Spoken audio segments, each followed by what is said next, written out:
9/11 हमले के 20 साल बाद अमेरिका ने अफगानिस्तान से अपने सैनिकों को वापस बुलाने का फैसला कर लिया है।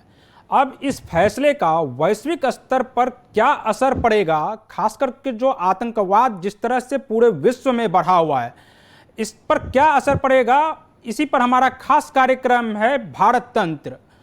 जी नमस्कार, मैं हूं प्रवीण कुमार झा और इस वक्त हमारे साथ जुड़ रहे हैं इस मुद्दे पर ज़्यादा बातचीत करने के लिए चिंतक हैं, विचारक हैं और जियोपॉलिटिकल एक्सपर्ट हैं जितेंद्र ओझा जी।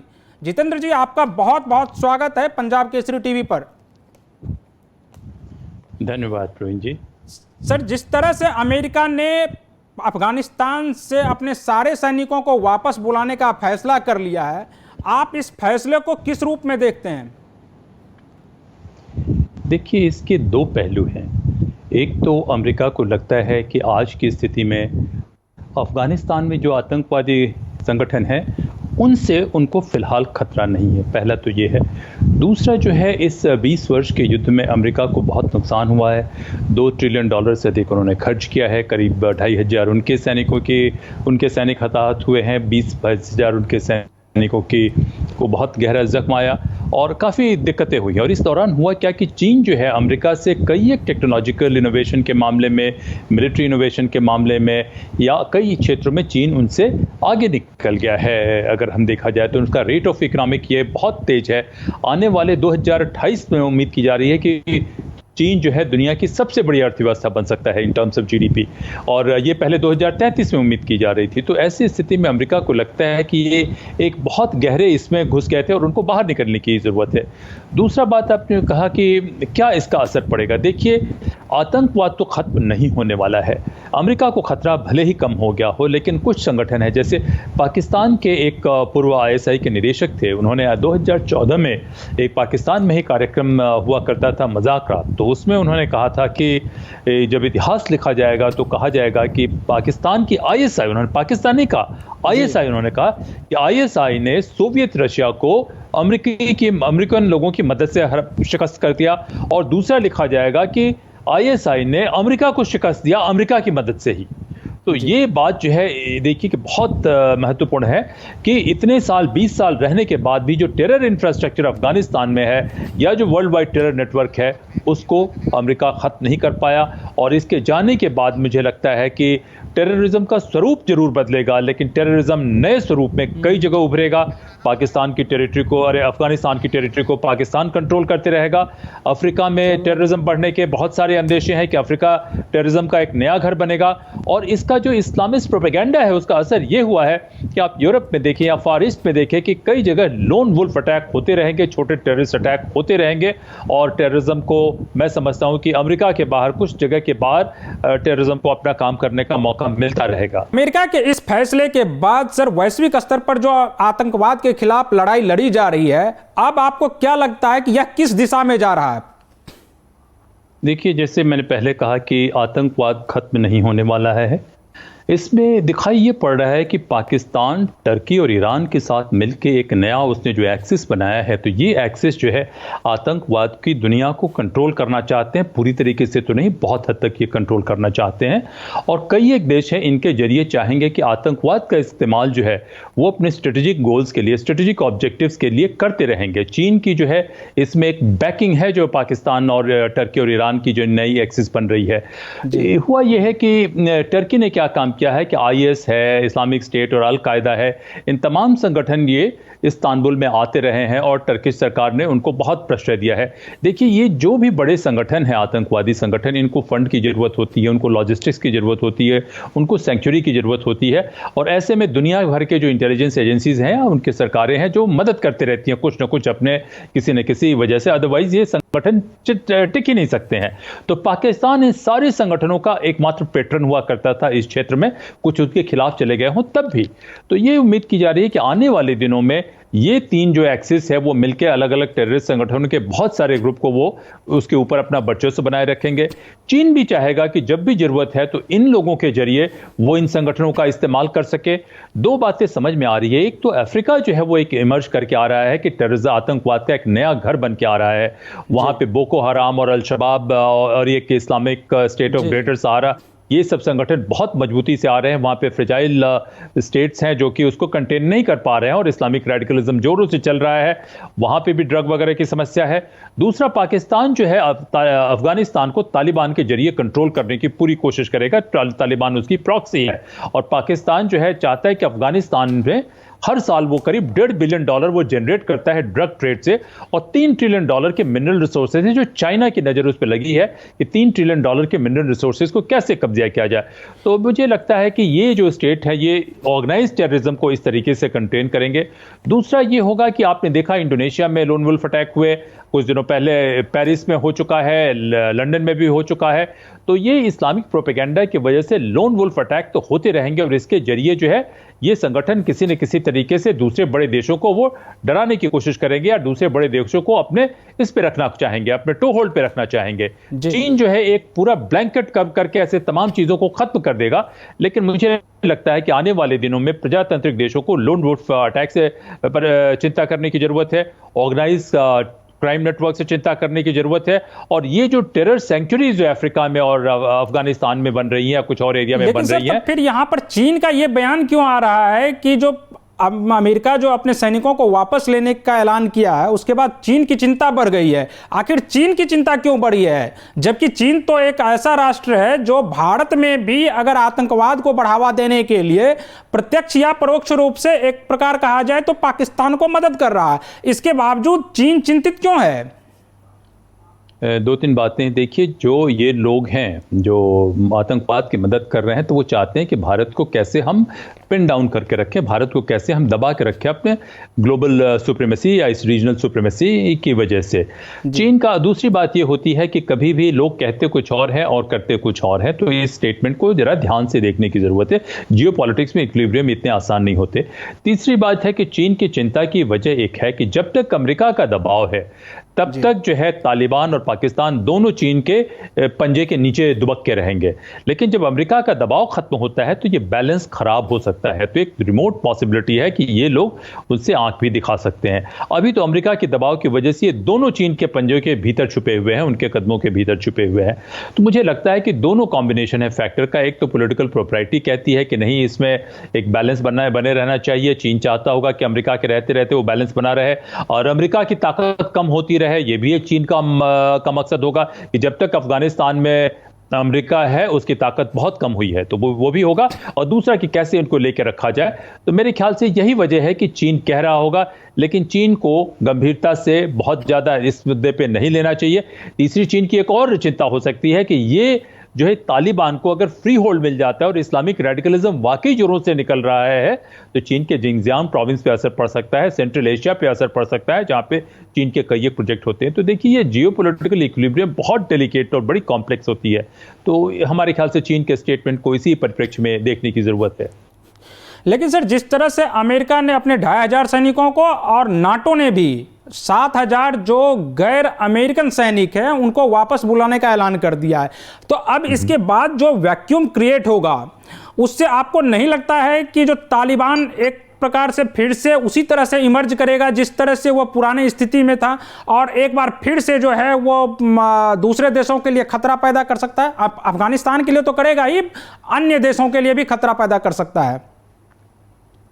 देखिए 2001 में भी जब अमेरिका ने अटैक किया तो तालिबान जो है पाकिस्तान का क्रिएट किया हुआ उसका एक आर्म था, एसोसिएट था पाकिस्तानी आईएसआई का। जैसे हमीद गुल का मैंने जिक्र किया, बहुत से लोग हमीद गुल का उसका गॉडफादर कहते थे। 90s में ये निकल चुके थे, 92 में पाकिस्तानी फौज से और 94 वगैरह के आसपास ये जो है ये बहुत जोरों से नोटिस की गई है तालिबान। लेकिन इसके ग्रुप्स जो इनिशियल कार्डर्स थे पाकिस्तान आईएसआई की ट्रेन की हुई है। तो देखिए तालिबान एक इंडिपेंडेंट फोर्स नहीं है, चाहे वो कतार में टॉक करने के लिए जाए, कहीं पे भी जाए, सारी इंस्ट्रक्शन तो उनको पाकिस्तानी हेडक्वार्टर से ही मिलती थी, रावलपिंडी से मिले, जहाँ से मिलती थी उन्हीं के इस पे रहते थे। तो इनके जाने से एक वैक्यूम तो जरूर क्रिएट होगा, और इस वैक्यूम को कहें कि पाकिस्तान का जो बेसिक मंसूबा था उनको उनका मंसूबा था कि अमेरिका को शिकस्त देना, तो उसमें जो है आईएसआई कामयाब हो गई है कि विदाउट उस वॉर को कंक्लूड किए अमेरिका को जाना पड़ रहा है, क्योंकि अमेरिका के लिए जो कॉस्ट है वो अनसस्टेनेबल हो गया है। उनकी जो बड़ी जियोपॉलिटिकल ऑब्जेक्टिव है, एस्पिरेशन है, तो उसको सस्टेन नहीं कर पा रहे हैं। कि आप देखिए कि 2 ट्रिलियन का यहाँ पे खर्च है। ब्राउन यूनिवर्सिटी का असेसमेंट है कि इराक और अफगानिस्तान दोनों में मिला के करीब $6.5 ट्रिलियन का अमेरिका का खर्च होता है, जिसकी वजह से उनके ऊपर काफ़ी इकोनॉमिक प्रेशर आ गया है। तो वैक्यूम का होना तो है, लेकिन मुझे लगता है कि टेररिज्म का स्वरूप बदलेगा। पाकिस्तान की इच्छा रहेगी कि टेररिज्म को कंट्रोल तरीके से ब्रीड करे। जो डिसिडेंट ग्रुप है जैसे तहरीक तालिबान पाकिस्तान, ये सारे ग्रुप है, उन सारे ग्रुप्स को वाइप आउट करना चाहेंगे।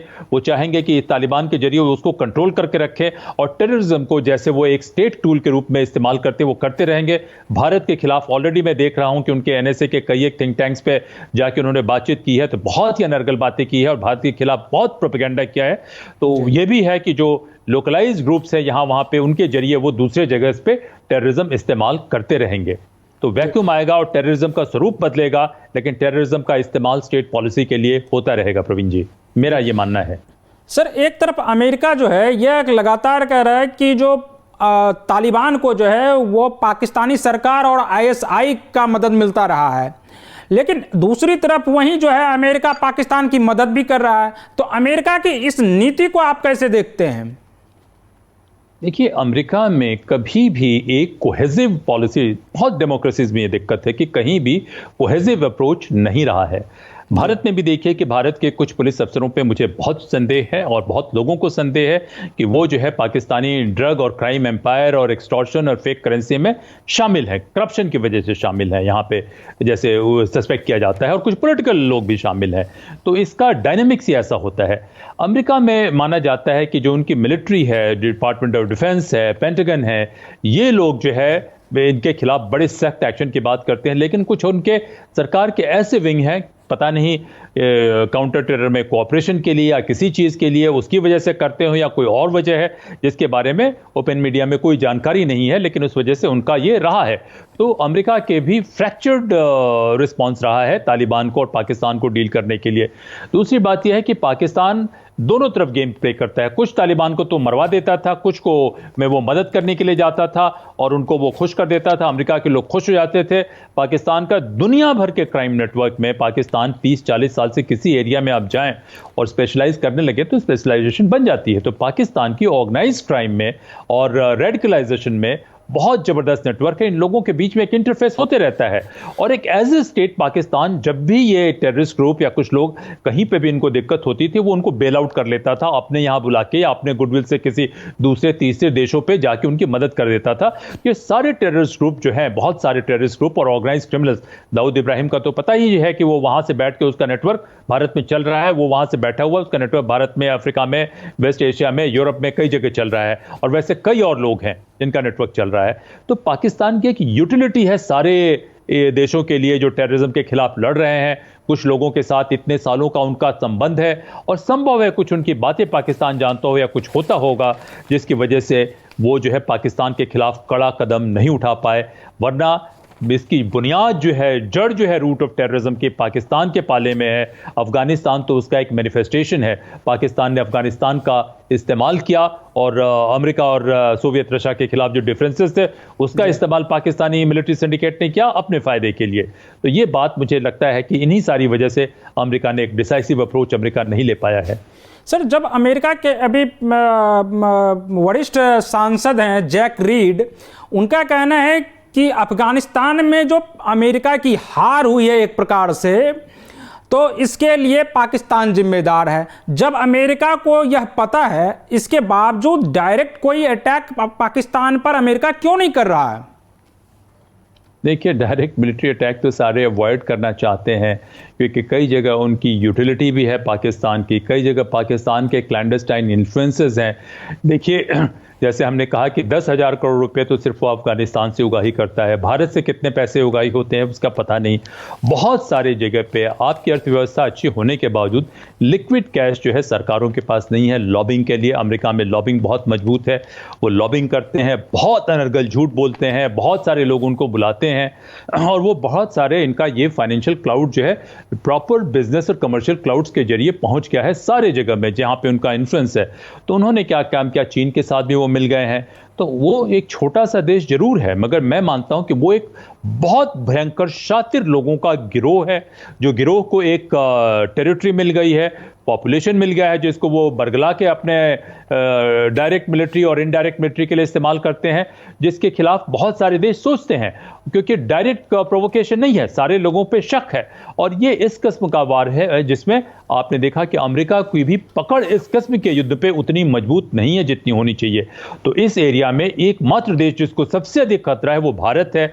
और भारत जो है हमेशा दुनिया में अच्छा होने के लिए क्या काम करता है कि ये तमाम बाहर में जितने अपराध होते हैं वो उस पर हाथ दौड़ के दूर से हम खड़े रहते हैं। हमें मिलिट्री कॉन्फ्रंटेशन नहीं करना चाहिए, लेकिन सिर्फ अनर्गल भी बातें नहीं करनी चाहिए, लेकिन जो ठोस बातें हैं, ठोस सबूत है, सोच ये लेके हमारी इतनी मजबूत इंगेजमेंट है कि हमें दुनिया भर के जो लाइक माइंडेड देश हैं उनको हमें समझाने की जरूरत है। वो हम नहीं समझा पाते हैं क्योंकि हमारे घर के भीतर ही रेडिकलिज्म चल रहा है। हमारे आपने देखा कि महाराष्ट्र में क्या हुआ, लोग हमें गंभीरता से नहीं लेंगे जब तक हम अपने इंस्टीट्यूशन को ठीक नहीं करते हैं अपने धरती पे। देखिए, ये तो बहुत बहादुरी का काम है कुछ हमारे पुलिस अफसरों का, और खास करके एनआईए का, और कई एक जगह पुलिस अफसर हैं जिनके बहादुरी का काम है कि जो बड़ी घटना उन्होंने नहीं होने दिया है। लेकिन उसके बावजूद बहुत सारे नेटवर्क हमारी धरती पे ऑपरेट कर रहे हैं। भले ही हम उनकी तरफ बात नहीं करना चाहें, लेकिन दुनिया भर के लोगों को तो पता है कि हम टेररिज्म पे उतने स्ट्रांग नहीं है जितना हमको होना चाहिए। तो यही वजह है कि पाकिस्तान जो है वो बार बार बच के निकल जाता है। तो हम अमेरिका से देखने के बजाय हमें दिमाग लगा के, आपके जरिए मैं सरकार को भी कहना चाहूंगा कि दिमाग लगा के इस मामले की गंभीरता तक जाएं, क्योंकि गंभीरता सिर्फ लोगों की हत्या होती है, जान जाती है, वही नहीं होता है। लॉन्ग टर्म में हमारी ताकत बहुत कम होती है, और इसलिए मैं सोचता हूं कि अगर नहीं डायरेक्ट एक्शन हो रहा है तो कहीं ना कहीं इसमें हमारी कमजोरी भी है। जी सर, अमेरिका ने जब वहाँ से अपने सैनिकों को हटाया तो एक बयान आया कि हम सिर्फ अपने सैनिक को हटा रहे हैं लेकिन आतंकवादी हमलों से नज़र नहीं हटा रहे हैं। लेकिन आपको नहीं लगता है कि क्या अब जब फिर से उसी स्थिति में तालिबान एक बार फिर से आ जाएगा तो क्या अमेरिका एक बार वापस फिर से अफगानिस्तान जाना चाहेगा? ऐसी स्थिति है जब पाकिस्तान तालिबान को मदद कर रहा है। देखिए, ऐसे है ना कि उस समय आक्रमण जो है उनकी धरती पे हुआ, तो इस बीच में बहुत सारे उन्होंने काउंटर मेजर्स लिया। काउंटर मेजर्स की वजह से अपने एरिया को उन्होंने ऑर्गेनाइज्ड टेररिज्म से काफ़ी हद तक बचाया है। लेकिन जो लोन वुल्फ अटैक है, दूसरी चीज़ें हैं, वो तो उनको परेशान करती रहेंगी। दूसरी बात यह है कि पिछले 10-15 सालों से या 20 सालों से, ट्रंप के आने से काफ़ी पहले से अमेरिका के सेक्शन में ये बात आने लगी थी कि वो पूरी दुनिया को सुरक्षा प्रोवाइड कर रहे हैं और पूरी दुनिया में अमन शांति है उनकी वजह से, और पूरी दुनिया को उसका फायदा तो हो रहा है, लेकिन लोग उसको रिकग्नाइज नहीं कर रहे हैं। तो कह रहे कि हम पूरी दुनिया को क्यों सिक्योरिटी प्रोवाइड करें। और खास करके ऐसी स्थिति में जब जॉन कैनेडी ने किसी समय कहा था, जब वो आज से 60 साल पहले, 50-55 साल पहले, 56 साल पहले, कि अमेरिका कोई भी कीमत दे सकता है दुनिया में डेमोक्रेसी और ह्यूमन राइट्स, इन सारी चीज़ों को बरकरार रखने के लिए। आज वो बात नहीं है। 1970 तक या 80 तक शायद कुछ रही, लेकिन आज वो बात नहीं है। तो इसलिए वो आज इतना ज़्यादा खर्च नहीं उठाना चाहते हैं जिसकी वजह से उनको करना पड़े।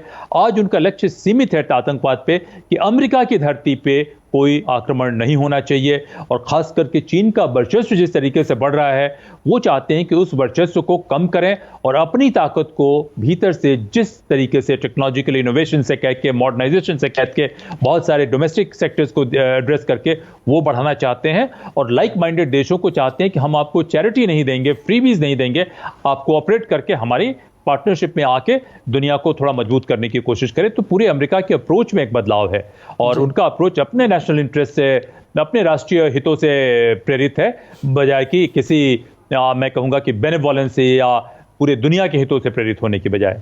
जी सर, आखिरी सवाल पूछना चाहेंगे कि अमेरिका के इस फैसले के बाद सबसे ज़्यादा असर अगर किसी पर पड़ेगा तो वह भारत है। तो अब ऐसी स्थिति में भारत को किस प्रकार से अपने को मजबूत करने की ज़रूरत है?